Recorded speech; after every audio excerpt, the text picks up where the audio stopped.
Hudson Board of Education meeting. Tonight is September 26, 2018. Can we please stand and pledge allegiance to the flag?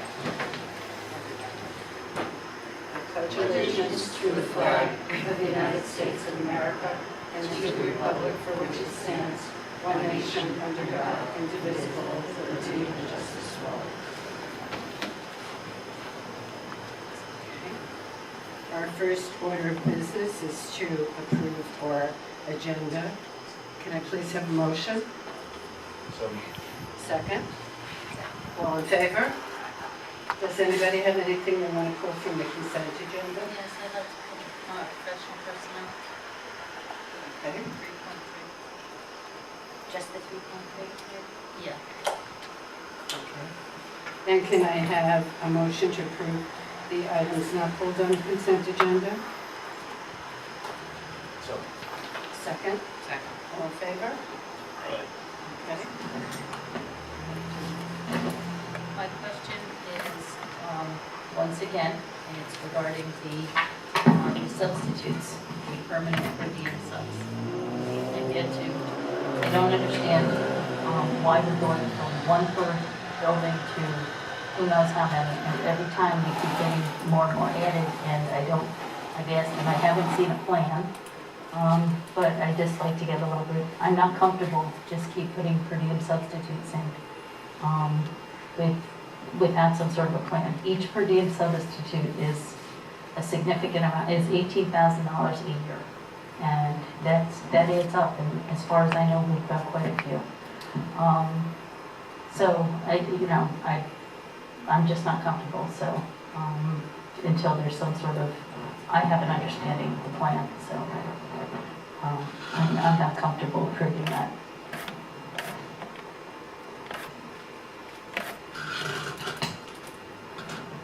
Well, we're going to discuss with our finance committee. Mary Katz asked for some budget information to make sure we're not exceeding what we've committed to and what the voters approved last May. So Enrique is pulling that information as well as a attendance report, because people who aren't here lead to subs, and it's a two-prong issue. One, what are we paying? What's our outlay? And two, what's causing the absences. So we're going to, I'll check with Enrique next week where he is on that.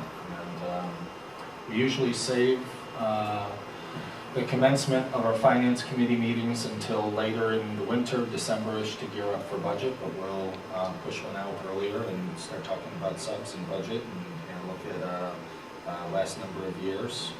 Well, we actually do meet earlier on here, just, it definitely ramps up in the winter and spring. Yep. But we do just, it's a significant outlay, especially when you consider the number that have been added.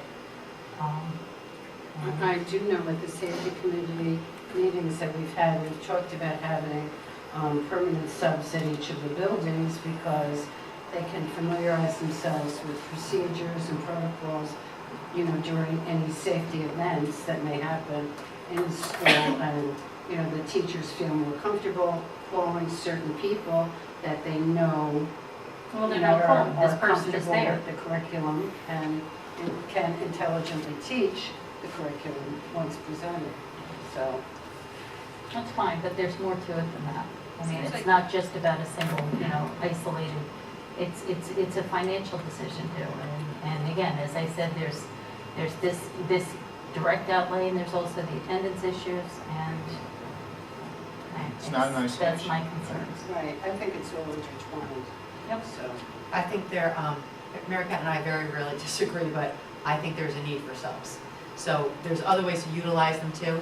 So teachers are going out on conferences and they're being pulled for different things, and like CSE meetings. yeah, like Barbara said, you'd rather have subs that are familiar with our procedures. Also, there's other uses. So let's say I'm a sub and nobody's out that day.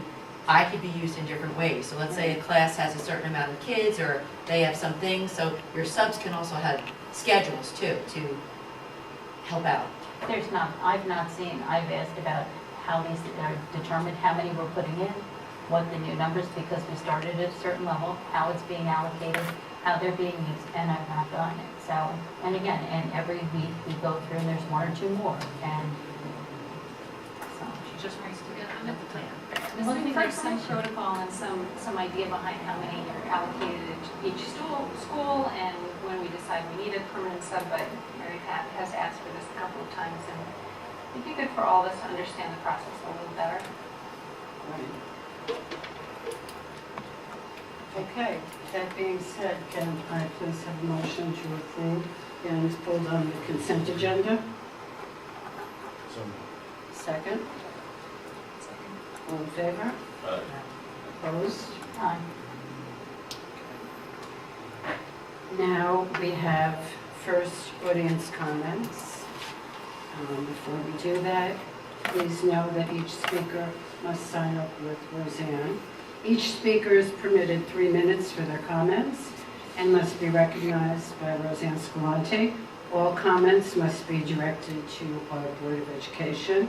The board will listen to comments and input, but will not necessarily debate or discuss any items. Operational matters will be directed to the school administration for a proper handling.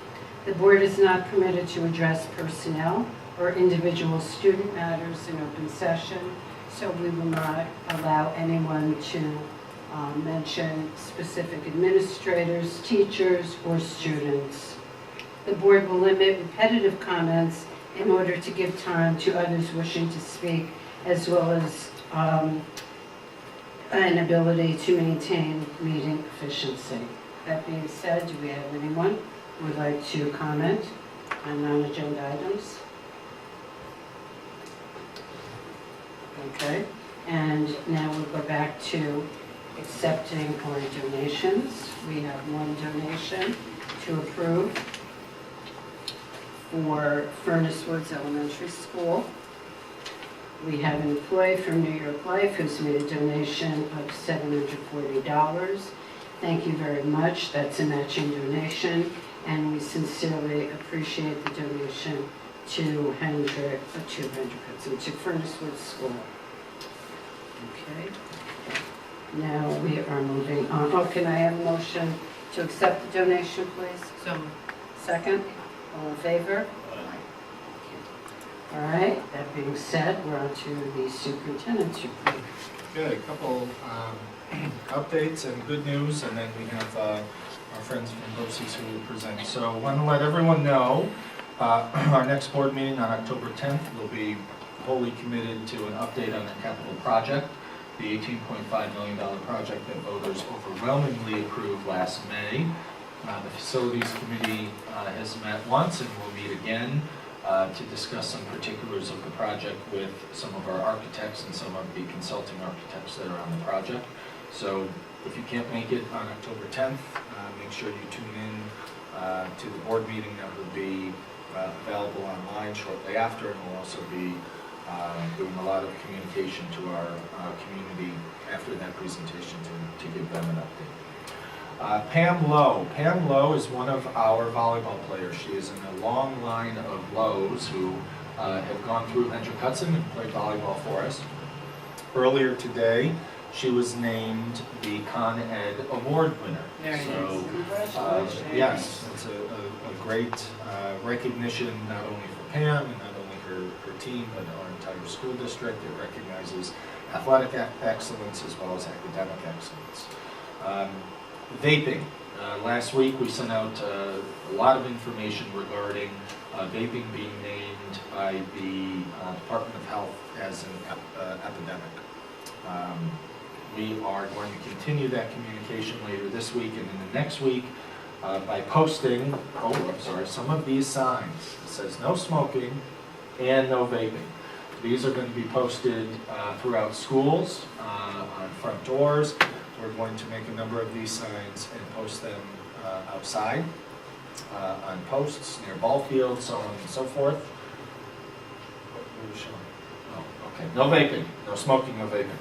put it out. There really is a misunderstanding about vaping, whether you're vaping oil from nicotine or THC or strawberry, sunshine, whatever.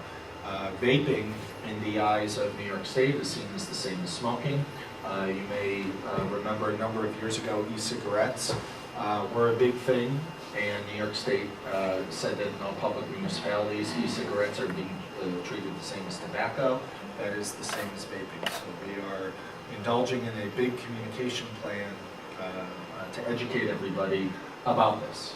We've had instances where there have been adults, some of those adults have been parents, that have used a vape pen on school property and inside a school building, and they didn't know any better or know any different.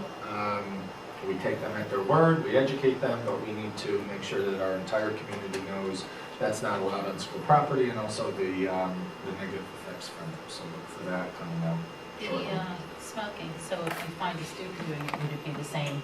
Yes. Are we going to have we updated our code of conduct? Oh, yes, to our include code of that as conduct, well? yep, our code of Good. conduct includes all of the updated policies and laws from New York State and the New York State Education Department regarding it.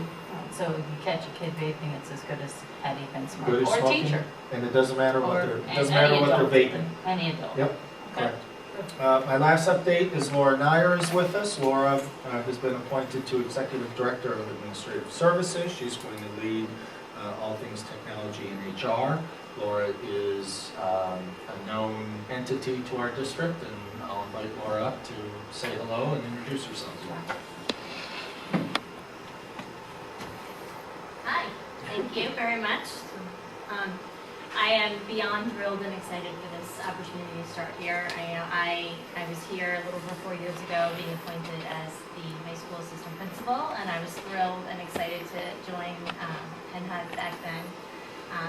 It's really exciting to have put myself into a place where I have committed to a school district and being able to continue that. I spent, probably about 10 years working in New York City as an educator, working with technology, working at the district level, working with APPR. It was interesting. There's a lot of areas that have kind of brought me to this place and this position here now.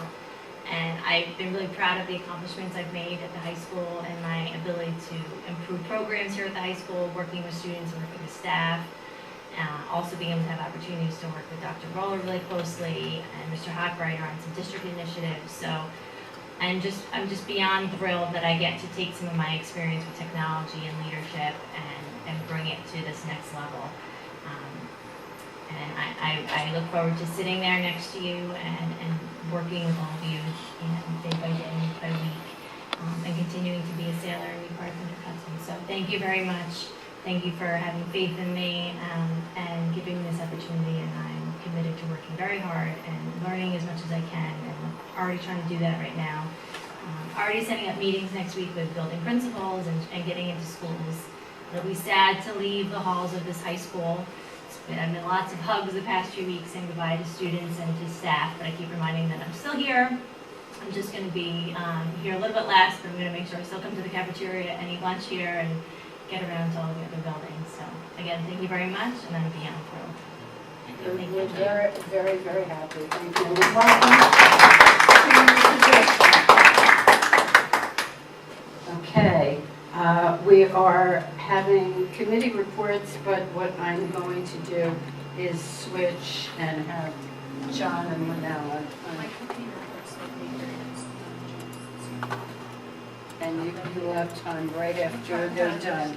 So, John McCarthy and Lynn Allen have joined us. John and Lynn have a number of responsibilities at BOCES, Putnam Northern Westchester BOCES, but their most important task working for BOCES is to work with our Board of Education each summer on our retreat.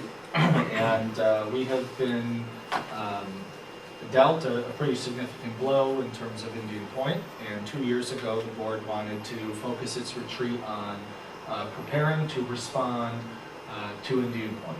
And 2 years ago, a little over, well, in the summer of 2017, John and Lynn led a 2-day or 2-evening retreat with the board around how we're going to confront and contend with Indian Point.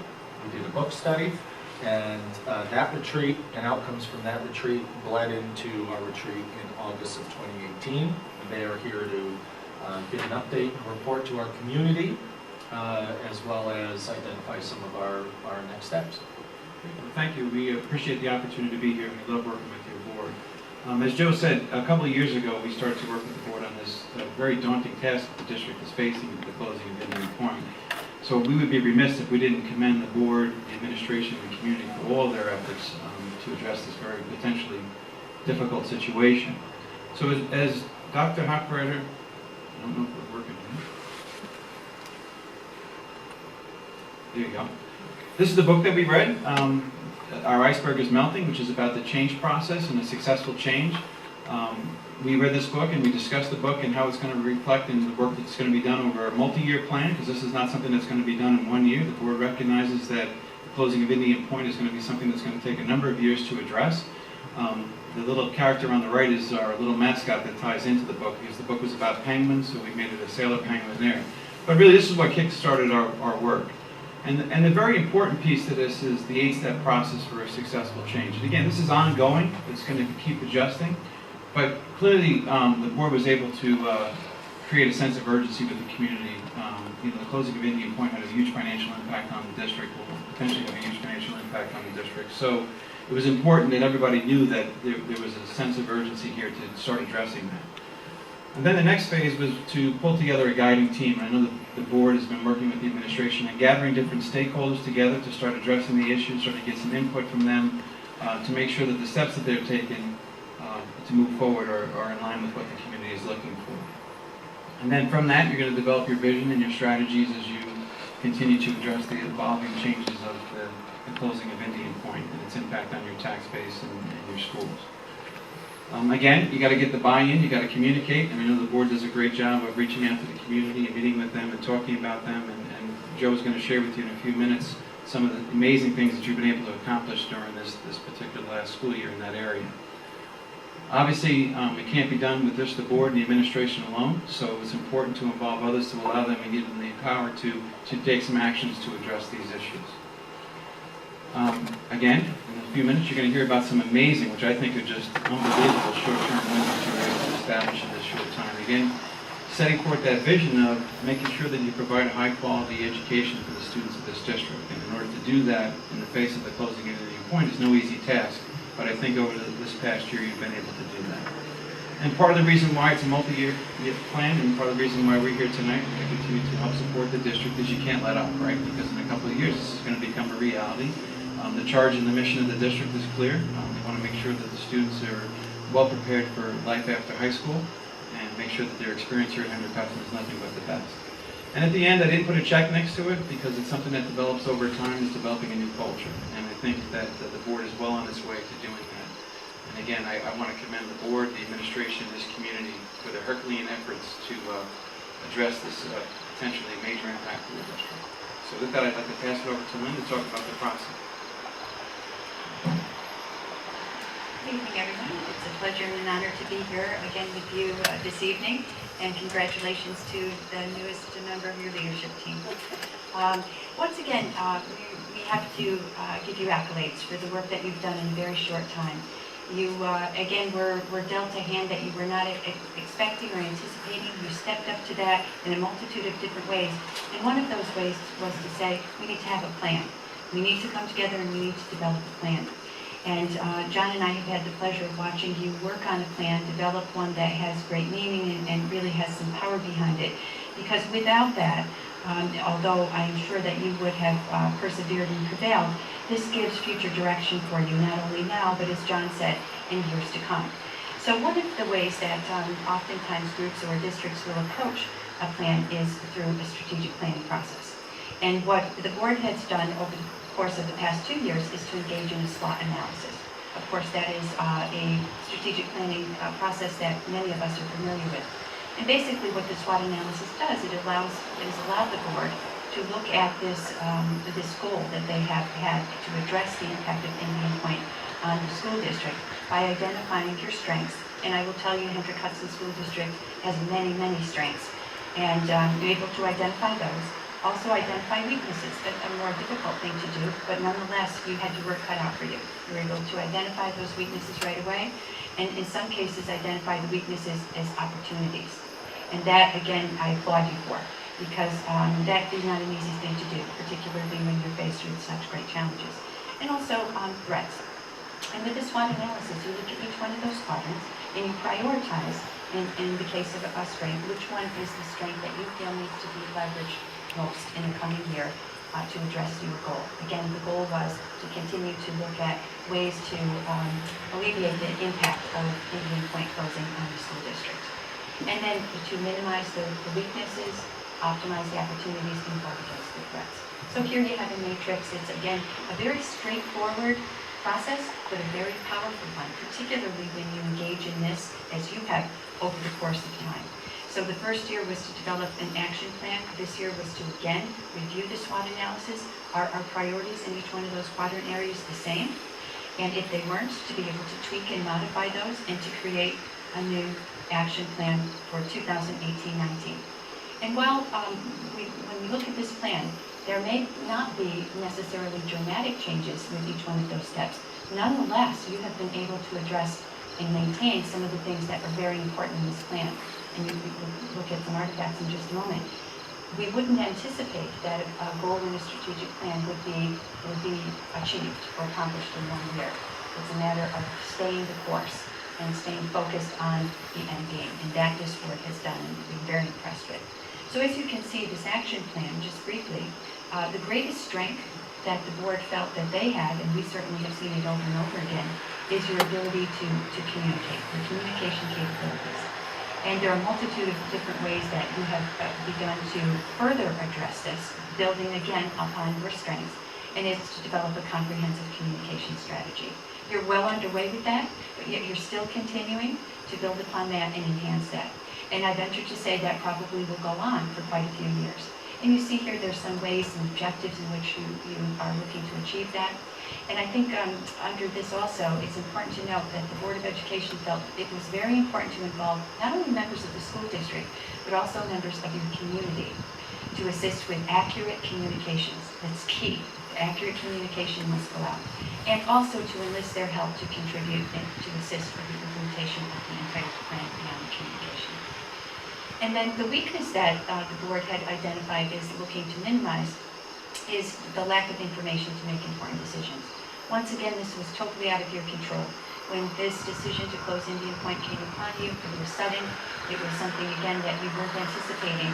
And what you said is that you need important information in order to be able to continue to make decisions that will impact the district. And one of the ways in which to do that is to conduct a comprehensive school district study, looking at enrollment projections, so that will inform and guide you and develop future planning. You're well on your way with that. The other thing is to continue to seek clarity on closing of Indian Point, when did that happen, so on and so forth. As much as you know now that you didn't when you entered into this, it's still somewhat evolving. So that is, I think, a very strong plan in which to address that weakness and hopefully alleviate that, if not eliminate that. And then the opportunity to maintain a high-quality school district. Without question, from the very beginning, part of the work that we've done with the board, not only in their retreats specifically around this issue, but in general, that has always been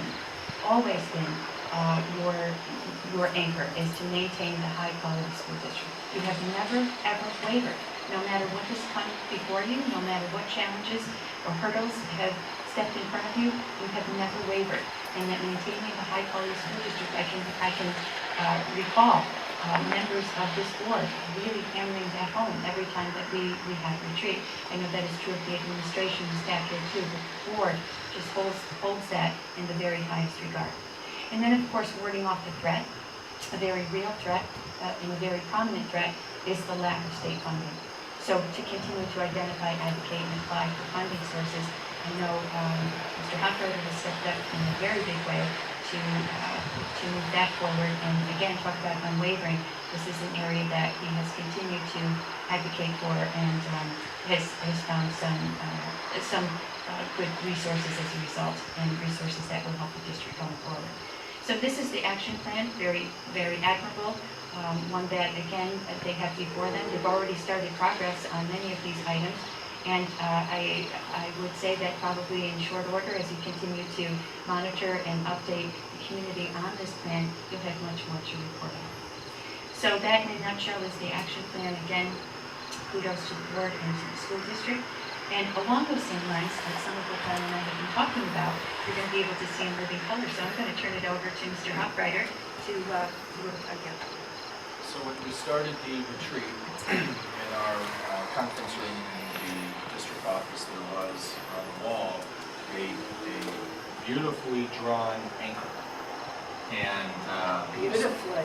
Mr. McCarthy got a lot of credit for that, and was asked how you drew such a nice anchor, and he was very honest and said he had projected an image of one up on the wall and sort of traced it.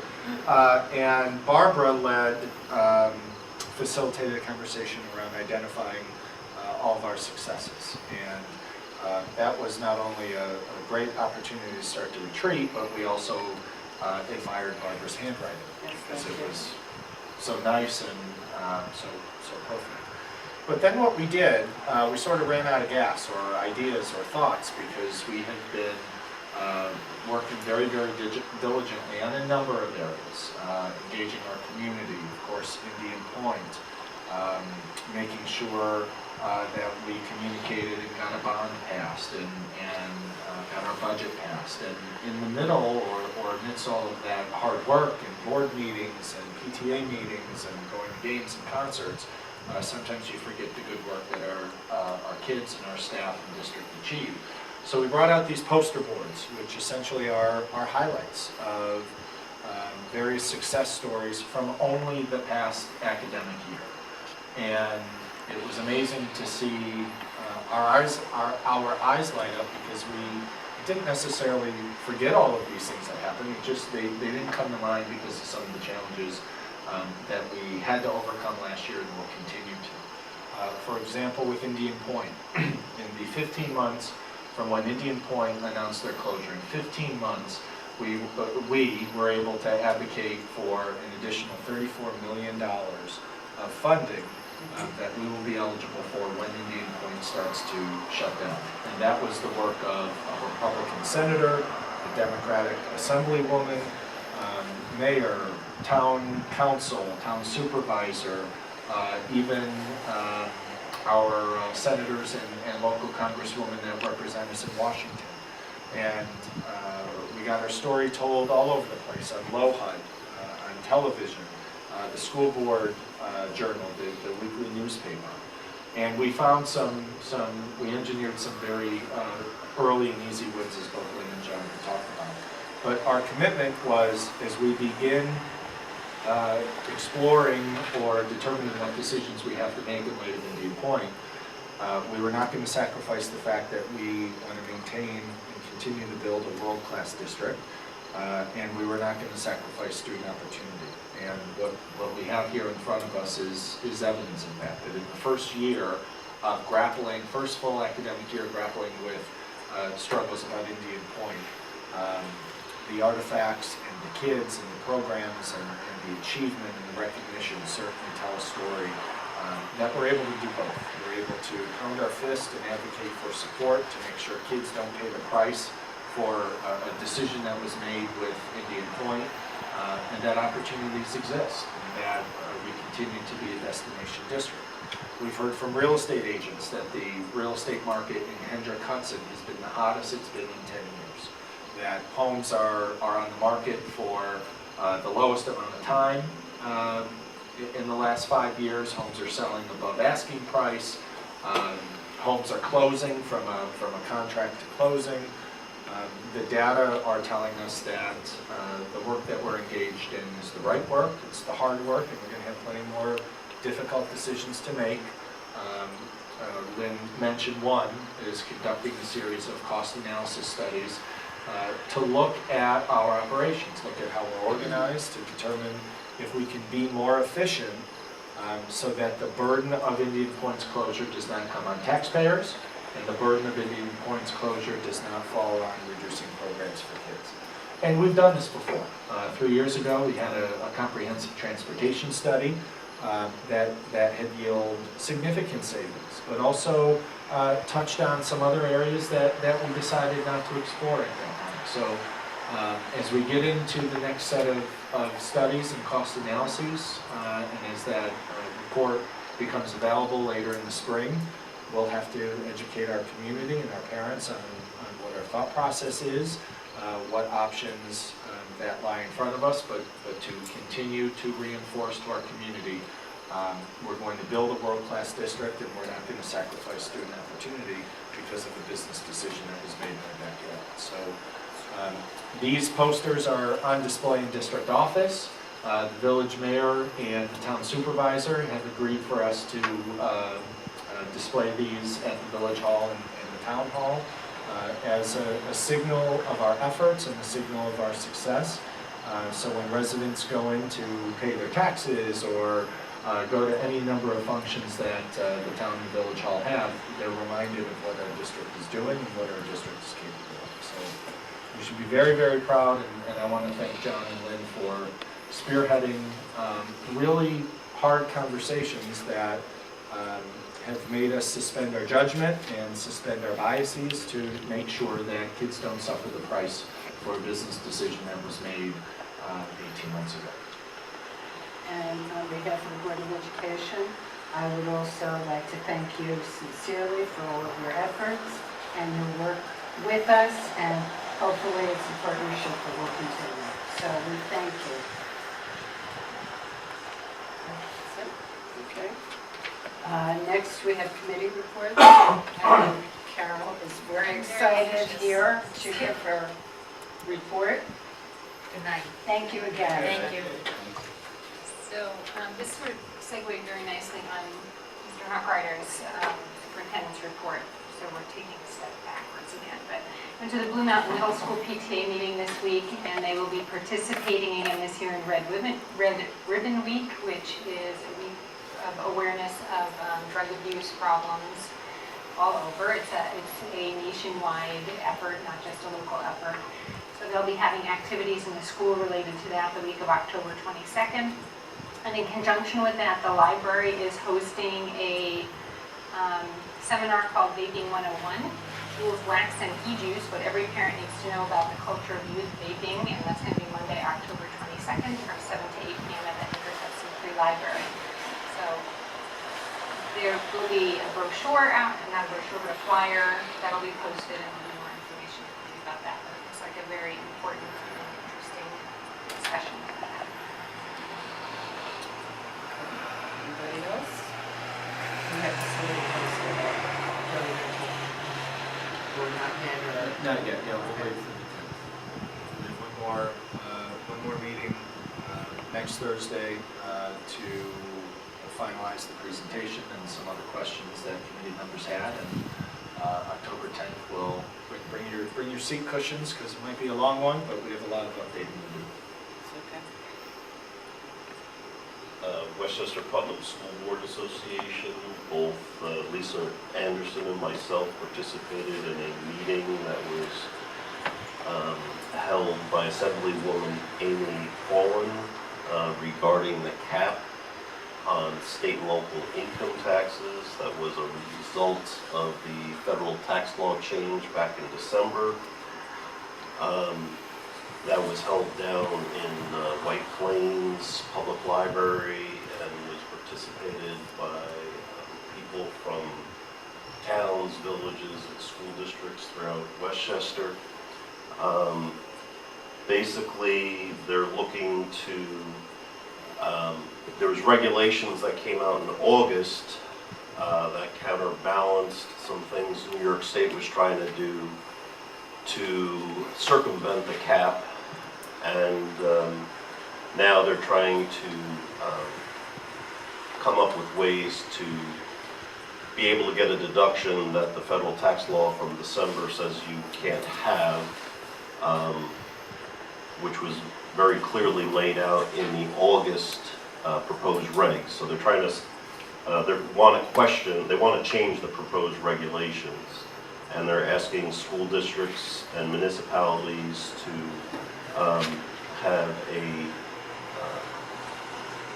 have a resolution which basically says that the school district agrees to change the proposed regulations, is going to submit public comments on such, and collaborate with other like-minded entities to that end. So basically, they're looking for general support. They're looking for a test entity that feels like they've been wrong, so basically they can sue to try to get these proposed regs changed. And they were looking for monetary contributions of about $1,000 an entity to participate in this. Both Lisa and myself, in talking to some other people, didn't feel like this was something we wanted to participate in. We agreed we should keep our eye on it. They were saying that it was non-political, but it definitely had a political tone to it, trying to, we'll just leave it at that. It definitely had a political tone, even though they were trying to say it doesn't. And the chances of success of getting this, changing the proposed regs to the way New York State wants it is a very small percentage. So I don't know that it's something we want to actively support, but we should definitely keep our eye on it. I think it's very important to keep our eye on it. I think we have to be very careful because we as a school board are not supposed to be involved in anything political. So I think to take any kind of political stance would bother me. I also think contributing any funding, would also be something that just, would be something I think we have to take a step back and really spend some time, I don't think, that any of us really want to make a decision on that, so. In these situations, the best course of action is to follow the lead and recommendation of, in this case, the School Boards Association. Our Superintendent's Council is reviewing it. I know the State Association of School Board Officials are reviewing it. Yeah, everyone's looking at it from an advocacy standpoint, and typically these things get more traction and get more attention when you have the strength of 700 plus school districts behind it, by the State School Boards Association leading it. So, and that keeps us out of the political water. So I would advise we wait to receive a more detailed brief from any of those apolitical, nonpartisan organizations, and we'll see what their recommendations are. Well, keep in mind, this meeting, they were specifically looking for action no later than October 11th. So when I said take no action at this point, I meant to pursue that because there's public comment on the proposed IRS regulations, and they have to be in, I believe, by October 11th. So that's why they're using that date. But if we do any kind of wait and see, we're past that time frame for taking action for this immediate. Lisa Anderson and myself attended the first safety committee meeting, and it was a really good introductory meeting. Welcome back to the beginning of the year, talking about having the various schools have to submit their safety plans, and people have to be trained, new people have to be trained in the different protocols, so it was a very informative meeting. Lisa also attended Buchanan DuPlank's PTA meeting, and she unfortunately is at her children's, welcome back, at Blue Mountain. Yeah, fortunately, yes. Well, unfortunately for us, fortunately for her. And I was supposed to be at the Frenchie Lindsay PTA meeting, but I was sequestered while we were having our floors done. I was sequestered till Saturday afternoon in a hotel room with my animals, so I didn't attend anything for a week. So I apologize again to Frenchie Lindsay for not having representation there. Anybody else? Yes, and Carol and I were very fortunate and very honored to attend and participate in a panel discussion with the New York State School Board Association for new school board presidents and vice presidents. And it was very interesting, and it was, we both felt very honored to be included in that panel discussion and being able to answer new school board president and vice president's questions that they may have. So we thank Dorsey for inviting us, and we thank the School Board Association. I don't know if you would like to add anything. I think you covered it, but it was an excellent experience. I think we learned something from the other panelists as well, and we will bring that forward. Yes. So with that being said, we're now on to audience comments for agenda items. Again, the same rules for comment and reply. I don't think we have anybody signed up. Okay, now we have new business, board comments on new business. I would like to bring up comments about us moving our meetings to the district office, back to where we used to have them. And I'd like an update on what we had discussed with the board after our last meeting. So when we met last, there were a couple of questions about the potentiality of moving, not all, but many board meetings back to the district office for a number of reasons. One is when we have a board meeting here in the high school library, we incur some overtime costs to have the maintenance crew come in and tear down and essentially put the library back together. That cost is around $200 a meeting. We oftentimes also have a very busy calendar on Wednesdays where we have a board meeting on Wednesday and there's any number of events at the high school. From scholarship dinners to games, concerts, you name it. So the high school is the hub of the community and it's very, very busy, so that could alleviate parking and access and some other things. And also conversation to revisit from last spring is around safety.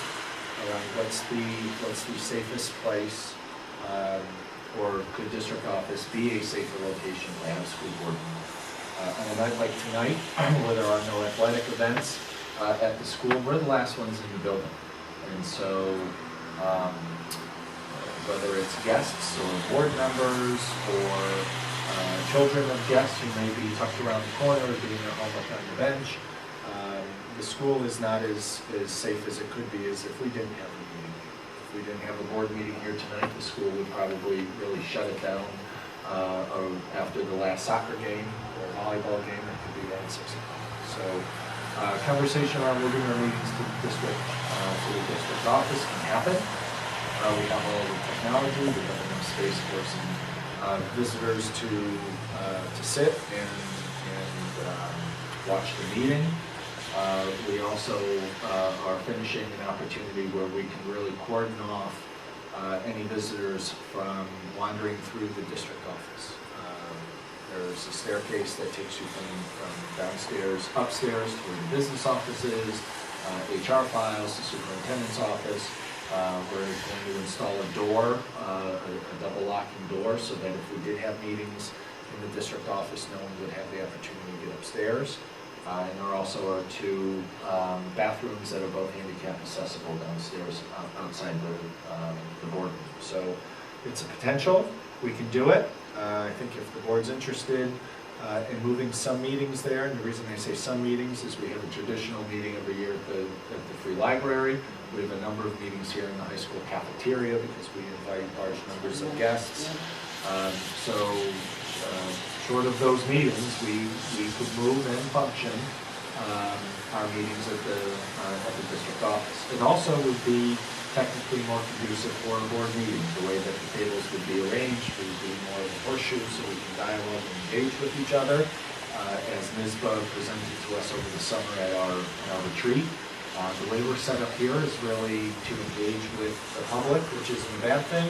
The purpose of board meetings are for the board to meet as an entity and to receive reports and problem solving conversations. So we can do it. It's a matter of if when, Yeah, and we have- and communicating it. It's communicating. And I think that's- communicating to the community. The only other issue I have is that a lot of times there will be, I mean, it's not just isolated to the tenure and the retirement and whatever, but sometimes like, you know, the kids that, you know, Kid Destination Imagination, or somebody's, you know, you're honoring a culture, or, you know, something, and you're getting, or a teacher, and you're getting a group of people here, there's not enough room down, you know what I mean, to do it. It would be very tight. I think that no, but I'm saying the key would be is to make sure that you get ahead of that and communicate, so that people aren't going to the district office and, oh, it's actually over there, or the other way around.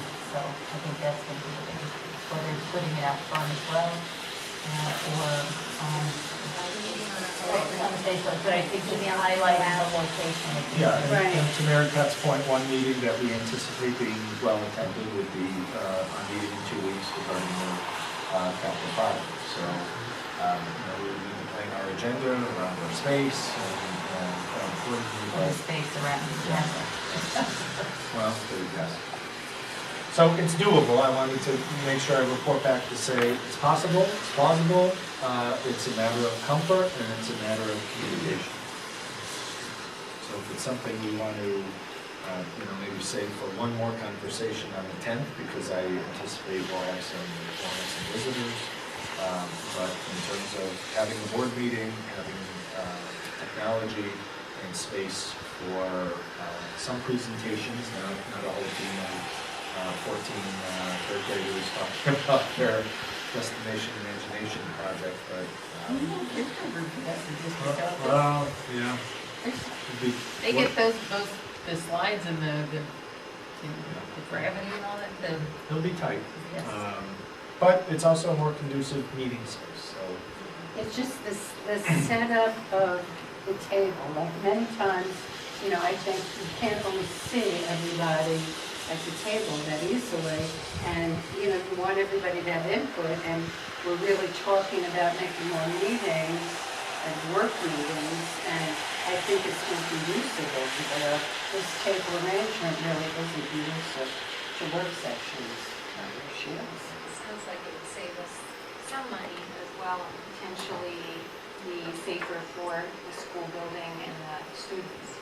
No, I'm fine. No, I'm with not, it. I don't this care. isn't directed towards you. No, This is the whole but problem my with the point table. is, It's I directed think towards the everybody. biggest piece, though, the biggest piece is communicating. Because Oh, again, definitely. I just can't even Definitely. imagine people, that it's just, and the annoyance factor of somebody who, wants to have their wants to come and misses it because they wound up in the wrong place, Oh, or, definitely, but it is always posted on the board docs where the And- meeting is going to be held and what time. So as long as we get that out there, that Well, you and I think click on in board addition, I docs to think, find out where. but I and think when, in and addition, put you it want to on put it the out, doors. you want to put it on these Yeah, boards, and also absolutely. outside. Put it on the sign. Yeah. Is there a reason we can't make a decision about this now? There is none. We could make a decision. Let's just vote on that. I vote for you. All right. Okay. How many people Okay. would like to move? Please raise your hand if you're in favor of moving. Find it, but I still think as long as we Not have. next week, not next time. But there are exceptions that we have to remember, but. Okay, we got it. Or as being or as being able to have work sessions, I think it's Our more. agendas go out on Friday afternoon, that's 5 days before the meeting. That gives us plenty of opportunity, time, and space to let people know we're going to be over there, 1,000 yards away. and not here. Okay. So, right. So just to clarify for the public that is tuning in, our next board meeting will be here. That's it. Okay. Because of this- Anything else? Yes, Anybody? I'd like to know when we're gonna schedule our, whatever. We had talked about it. Joe and I are trying We're to looking at find Saturdays a in October. Saturday in October. That is definitely coming. We will have our first meeting. Okay. So that being said, everybody else? Okay. Then can I please have Don't tell us you're a gonna be at, motion to adjourn the meeting? So moved. Second? All in favor? Aye. Thank you.